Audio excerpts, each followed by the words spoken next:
Bonjour tout le monde. Dans cet exercice, on vous demande d'écrire un programme qui permet de calculer la x à la puissance n. Et où x est un nombre réel de type double et n est un entier.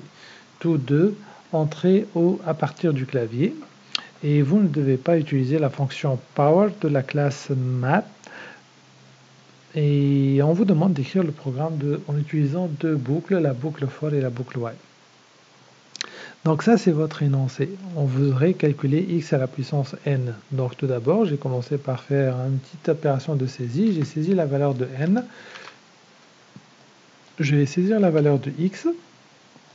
Qu'on a dit, x, c'est un objet, une variable de type double. Donc next double. Voilà. Donc j'ai mon x et j'ai mon n. L'idée, c'est d'écrire x exposant n.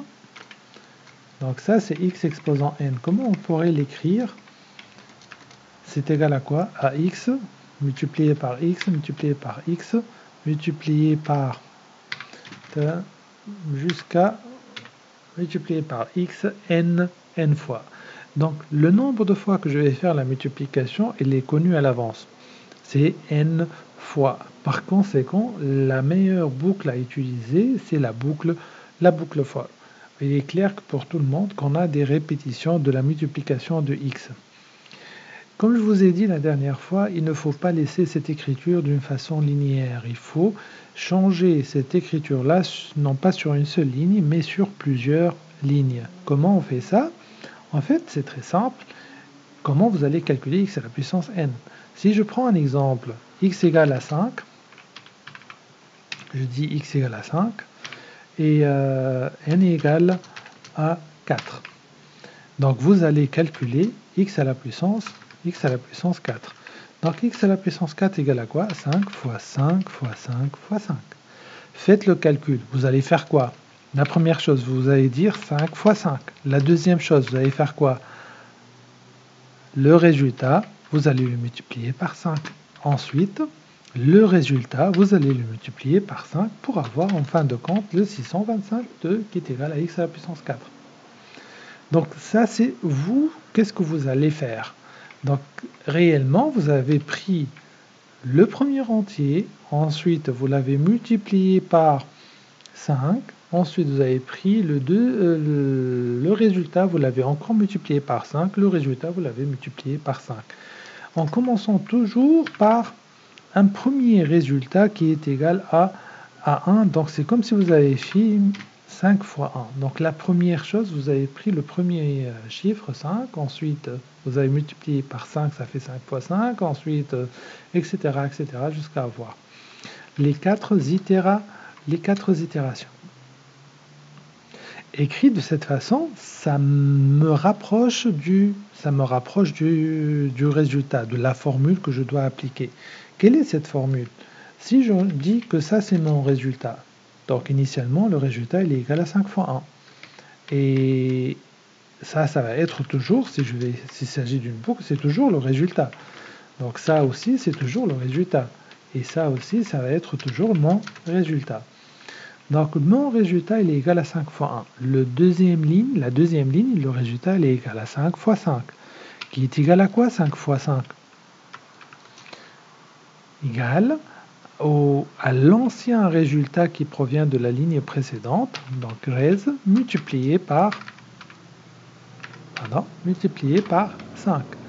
Donc ici c'est égal à 25 fois 5. Et c'est quoi 25 fois 5? C'est le résultat de l'ancienne ligne multiplié par 5.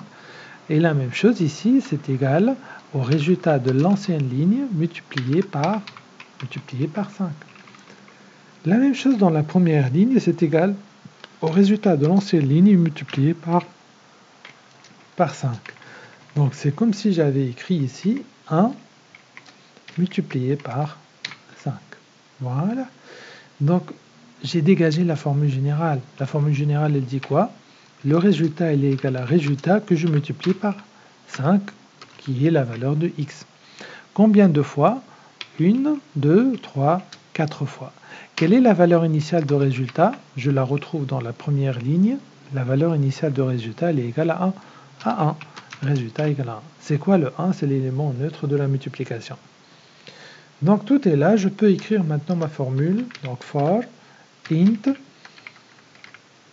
i égale à 0, point virgule i inférieur ou égal à inférieur strictement, puisqu'on va commencer à partir de 0, donc i inférieur strictement à n, point virgule i plus plus, et vous ouvrez les accolades pour dire voici les limites de ma boucle, et vous écrivez résultat égal à résultat multiplié par x. Bien sûr, vous devez initialiser votre résultat, double résultat égal à 1, comme on l'a fait ici dans la première ligne avant ma boucle. À la fin, faites l'affichage. Donc, comme je vous ai montré le raccourci, donc SOUT, et vous mettez ici résultat égal, vous allez juste mettre comme ça résultat, mais vous savez que c'est x à la puissance n. Donc en exécutant, je vais dire voici le résultat qui est égal, le n il est égal à 4, le x il est égal à 5, et mon résultat il est égal à 625. Si j'avais à transformer cette boucle-là en une boucle while, j'aurais fait exactement la même chose, c'est-à-dire while, vous mettez entre parenthèses la condition, la condition elle est là, i inférieur à n, et entre crochets vous allez définir cette opération-là. Ensuite, vous allez mettre le i++ pour modifier la valeur de votre compteur que vous avez mis ici, bien sûr, et vous devez initialiser votre compteur juste avant. Donc ici, vous allez mettre, hop, CTRL-V, int i égale à 0. Et i++. Donc cette boucle-là, c'est l'identique de cette boucle-là. C'est exactement la même chose. Et bien sûr, vous faites l'affichage du résultat juste après. Ce que je vais faire, je vais mettre en commentaire ça, juste pour vous montrer qu'on obtient le même résultat avec la boucle while. Donc, on a fait toujours 4 et 5, je vais avoir le résultat qui est égal à 625. Rappelez-vous que si vous avez à choisir entre la boucle for et la boucle while, la meilleure solution pour cet exercice, c'est la boucle for.